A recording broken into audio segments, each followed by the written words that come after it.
Question: What did ancient Egyptian music notation look like? Answer: The following vortex sequencing chart depicts the colors assigned to each note in the 12 half-step chromatic scale used by ancient Egyptians as well as their culture's use of circular volume, geometry, to represent sonic volume, loudness. Each colored circle represents a burst of sound to be executed by the player. Whereas classical Western music notation uses words and abbreviations to represent the volume that a note should be played, Egyptians used this more mathematic yet practical approach. In the modern world, we call these volume notation symbols dynamics, which requires that musicians learn Italian just to be able to read sheet music. I've added rough approximations of a typical scratch mix's volume control, up and downs, positions in relation to the Egyptian and Italian abbreviation styles. In contrast, we can see that the Egyptian system is more efficient at illustrating the sample work's decreasing volume as it is read from left to right than the more cryptic Italian, FFF, FF, F, mFFF, MFF, MF, P, MP, PP, PPP, system used in the modern world. When sight reading, which is reading a music score while playing, the more characters and information that one has to process, the more difficult the execution of the work becomes. On top of that, modern notation symbols can be confusing since they're using subjective measurements that relate to other symbols being used. For example, F stands for forte, which means loud. MF stands for mezzo-forte, meaning half as loud, and P stands for piano, meaning soft. So the question arises, what is half loud, when there is no exact measurement to divide into half in the first place?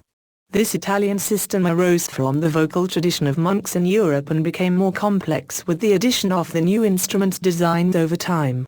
In our highly detailed modern world, volume, also known in the electronic music world as gain, is a highly precise field of study that could have extremely problematic side effects such as the feedback effect among others when managed improperly.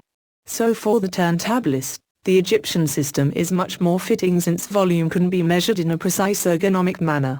If you look below, I've provided all of the Italian terms used in today's classical music notation. After a decade of teaching students, I've noticed that having to learn another language just to read music can serve as a deterrent to musical education, along with using outdated systems that were not created for modern musicians.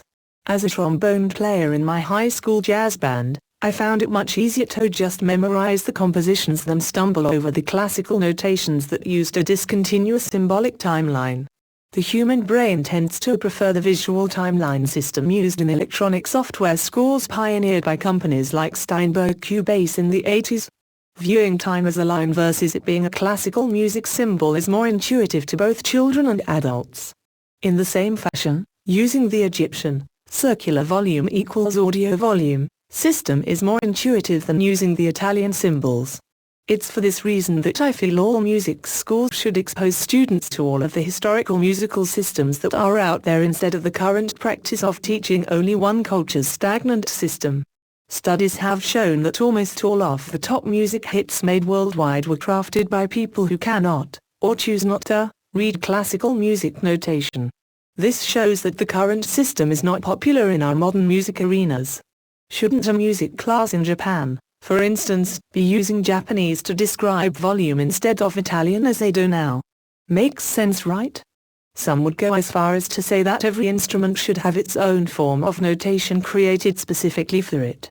It's for this reason that I created TTM scratch notation, since I knew that the classical notations I learned as a child could not accurately describe the sounds of turntablism. I encourage you all music notation enthusiasts out there to explore the full history of international composition methods. Here are the notes for the Egyptian color pitch notations. The colors have been approximated since I was using markers. So light yellow and light green are much brighter, etc. C equals yellow. C sharp equals pink. D equals dark purple.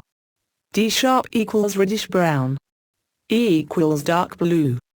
F equals dark green. F sharp equals brown. G equals black. G sharp equals dark yellow. A equals reddish orange. A sharp equals gray. B equals light green. And here is a crash course in the Italian use in modern volume dynamics notations. FFF equals fortissimo equals very very loud. FF equals fortissimo equals very loud. F equals forte equals loud. mFFF equals mezzo fortissimo equals half very very loud. mFF equals mezzo fortissimo equals half very loud. mF equals mezzo forte equals half loud. P equals piano equals soft. MP equals mezzo piano equals half soft. PP equals pianissimo equals very soft. PPP equals pianissimo equals very very soft. Less than equals crescendo equals increase volume. Greater than equals decrescendo equals decrease volume.